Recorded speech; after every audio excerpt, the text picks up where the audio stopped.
عليكم ورحمة الله وبركاته. كبجمتوتا في جالتمتوتا هردتوتا سافر شو كم جرتو نجا فيا كيف الحمد لله نبر اللي نجا كنت زين جدا نجينيكو بالذات اللي قلبي كجرت مالتي سمبرنا كجرات سنين كتشا توتا في كبجمتوتا فيا أكون كمي أغني نياتا كبني أفني اسم جنة نياتا مكاني سام مقلوبة جدا مكانا رفتني nyaata arabaati jechuudha. Nyaata kana arabaatu hojjetata jechuudha. Egaa nyaata isaan akka gaariitti yeroo hojjetamutti gammadanii nyaata kana jechuudha. Baay'ee itti gammadu jechuudha. Mee jalqabarraa hanga xumuraatti akkaataa bifa isaatti hojjechaa jiru isiniif qabadhee fidee jira jechuudha. Isin daawwadhaa, laayikii, sabskiraayibii, sheer gochuudhaan nu cinaa dhaabbadhaa.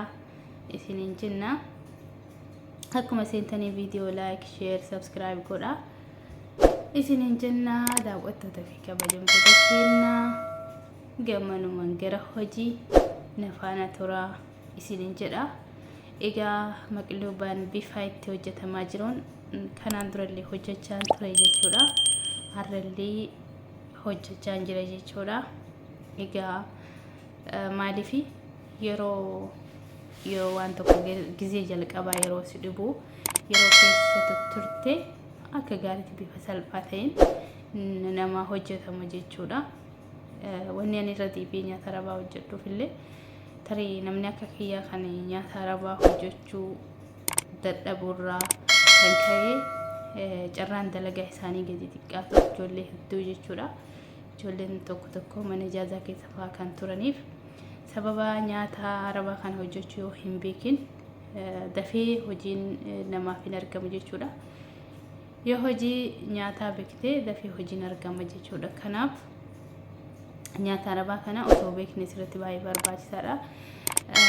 Walumaa galatti mooyaa qabaachuun baay'ee nama barbaachisa jechuudha. Ani waan hundumaa beekuudhaaf baay'ee tattaafadha jechuudha. Egaa warroota fakkaatota akka kiyyaa hundumaa rabbii yaada muraata isaanii rabbiin isaaniif haa guutuu, isaan haa jajjabeessuu, fayyaa kennuuf, umurii haa dheeressuuf jedha. Akkuma ani yaadu kanatti ani amma fakkeenyaaf as taa'ee biyya arabaa kan keessa taa'ee nyaata arabaa hojjechuu qofaa miti.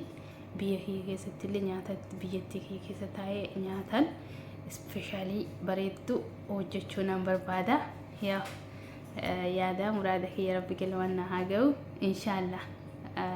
Biyya arabaa bichaa miti jechuu barbaadeeti. Egaa daawwattoota fi kabajamtoota kiyyaa garanumaa wanta hojjechaa jiru isin beeksisa. Wanti nan hojjechaa jiru amma dinnicha tabbasnee batinjeena tabbasnee erga lafa kennee booda maal godhuu qabna? Bifaan mure kana dawaarii jedhaniini dawaarii yaani afaan arabiitiin qullubbii ciree lafa kaa'e hundi isaatu maal jedhama afaan oromootiin akkana nama shunkurtii muree itti naqe kuni na jalaa badee jira. Afaan oromootiin na jalaa badee jira. Afaan arabiitiin dawaarii jedhuuni dawaarii kana muree lafa kaa'ee jira shunkurtii jechuudha. Egaa isa kana tabbasana jechuudha. erga batinjaan illee hin beeku maqaa isaa. Erga batinjaan dinnicha zahraa kan jedhamu hundumaa tabbasee zayititti tabbasee lafa kaa'adheeti. Egarraa booda mootu foon kiyyallee kophattu nu asitti qimamiitti naqamee bilchaatee lafa jira. Foon lukkuuti jechuudha. Yeroo baay'ee kan hojjetamu maqluubaanii foon lukkuutiin namoonni tokko foon horiitii yookaan foon re'eetii illee ni hojjetu jechuudha. Akkuma xabiyaa namaati jechuudha. Egaa zahraan isa kana jechuudha. Zahraan isa kana firii xiqil goomaniitiin na fakkaata wallahi. Inni kuni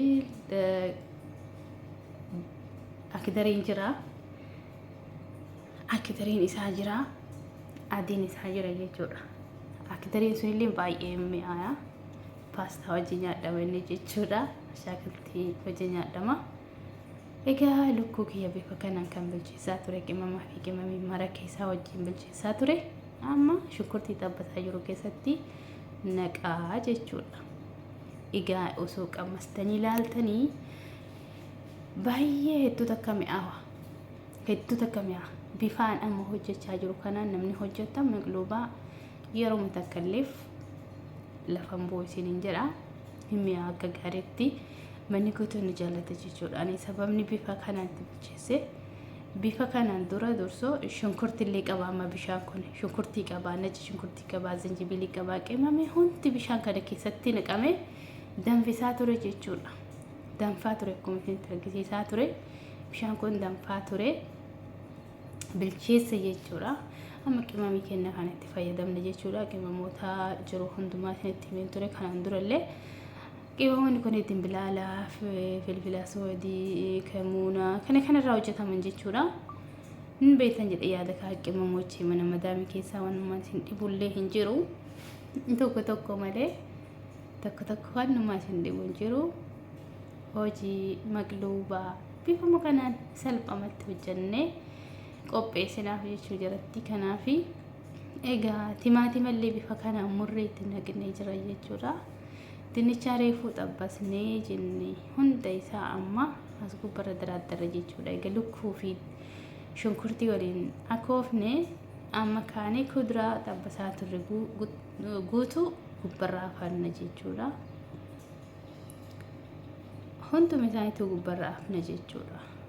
Akka bakka tokkoon akka mul'anitti irraa afnee wal qixxeessinee gubbarraa namoota ruuzii miiccinee finne itti gannayna jechuudha. Egaa daawwattoota fi kabajamtoota kiyyaa jalqabarraa hanga xumuraa yoo daawwattan waatu isiniif gala jedhee yaada. Bifuma kana hojjetama salphaadha. Barantaanan salphaadha. Ijoolleen hedduun nyaata maqluubaa hojjetuu hin beeknu, biriyaanii hojjetuu hin beeknu jedhanii yaada mala keessa kan galaniif afaan Oromootiin haasawaa afaan kiyyaan dubbachaa gizeen hojjedhu ijoolleen keenya irraa fayyadaman jedhee yaada viidiyoo kana maaliif laayikii sheerii godhanii yoo waliin gahan namoota hedduu bira akka ga'uuf nu jajjabeessa jechuudha. Egaa daawwattoota fi kabajamtoota kiyyaa garanumaan gara ruuzii miiccataa jira jechuudha. Amma ruuzii kana yeroo 4 yeroo 3 akkanirraa gannaqamu qaba jechuudha. Bishaan isaa dhiqamee bishaan isaa kanarra naqee hanqii bishaan xaliila irraa bahutti ittiin naynu jechuudha. Ruuzii kana keemikoola garaagaraatiin tarii tuqamuun isaan oolamu. Meeshaaleen biyya Arabaa kun guutuun isaanii keemikaala qaba waan ta'aniif keemikaalli isaanii kan nama sodaachisa. Dhiqoon immoo dirqama ruuzii fa'aa keessatti tolchanii dhiquun barbaachisaadha. Ani waa hunda caalaa ruuzii sirriitti dhiquu jaaladha. Amma batiin cina kanallee gimmaasha hambifadhee bifa reefu kan jalaa fi suni yeroo ruuziin kun bilchaatutti inni muluu bishaan ta'a jechuudha. Kan jalaa sun jechuudha. Kan jalaa sun bishaan ta'a. Kan gubbaa kun immoo nagaa nuufaaf jechuudha. Kanaaf akkana goone jechuudha. Dafee ammallee ruuziin gubbarratti jiru dafee nu bilchaata jechuudha. Gaafa kanaan affanamu jechuudha. Ammaree marakii ani harka tokkichaan hojjetaa jira. Sila kaameraa namni naaf waraabe baay'ee bareeda. Ani ofii waraabaa jira harka tokkoon waraabaa jira harka tokkotti gannaqaa jira jechuudha. Daawwattoota fi kabajamtoota kiyya akkanaa daddafuu fi daddafeetiin hojjechaa jira waan ta'eef sootuma irraa xallalchee maraka qofaan barbaada. Hunoo qimamii isiniin jedhee shaayii qixalee jirfaa jedhama afaan Arabiitiin keessa jira. Shunkurtiin keessa jira, loomiin keessa jira, foon san jechuudha. Foon lukkuu kan bilchaatanii ture jechuudha. Zinjifiliin keessa jira, qullubbiin keessa jira jechuudha. Bishaan kan ammoo bishaan kun ni mi'aawaa akka malee bishaan kun yoo bishaan kan hin taane bishaan biraa yoo ta'e faayidaa hin qabu jechuudha. Maqluubaanii ጓደኛtii takka natti himtee mannaan jettee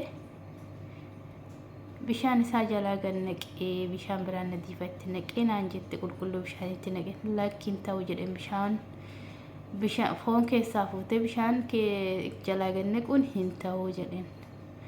Maaliif hin mi'aawu qaama bishaan kun marakan isaa kun ruuzii kana bilcheessaa ni mi'eessaa wal seenee mi'aawee baha jechuudha. Yoo amma finnee isa akkana daraarree isa kana qopheessine kana yoo ka gartee bishaan biraa normaala finneetti kan hin taate nu harkaa bushaanuuf hin mi'aawu jechuudha nyaanni kuni. Kanaaf nyaanni akkaataa ittiin hojjetamu akkaataa qaba hundi isaatiyyuu akka qaba jechuudha. Kanaafuu ani bifa kanaan fayyadama. Isinis akka bifa kanaan fayyadamtanii nyaata arabaa maqluubaa bareedduu hojjettan abdii qabna jechuudha. Egaa jabeessaa akkuma beekamu namni biyya keenyallee ruuziin seenaa jira. Kuduraa fi muduraaleen achuma jira. Akkatti illee bilcheessanii nutillee akkatti nyaachuuf qophiirra jira jechuudha. Garuu nyaata biyya keenya keessatti beekamaa ta'e miti. Nyaata biyya arabaati jechuudha kan isin beeksisaa jiruuf. Nyaata biyya arabaati amma bishaan kana gubbarratti akkanatti nuuf galee jira. Bishaan gubbarratti nuuf galee kana baay'ee hedduu takka namatti tola jechuudha.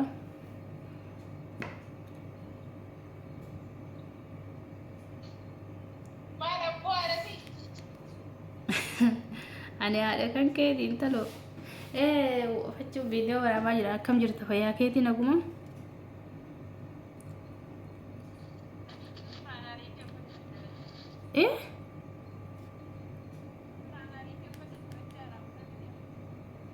Dhufuuf kottu bakka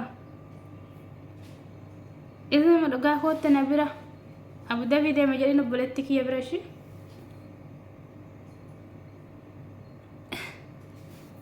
aslaal waan an hojjetaa jiru jira.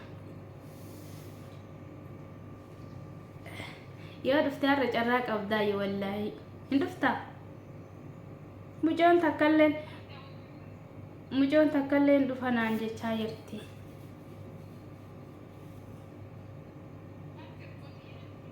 Sirarta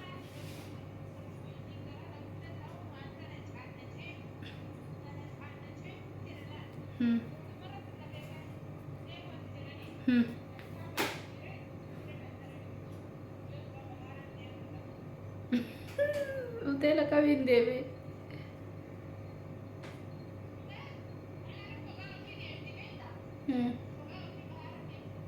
Bahara deemte?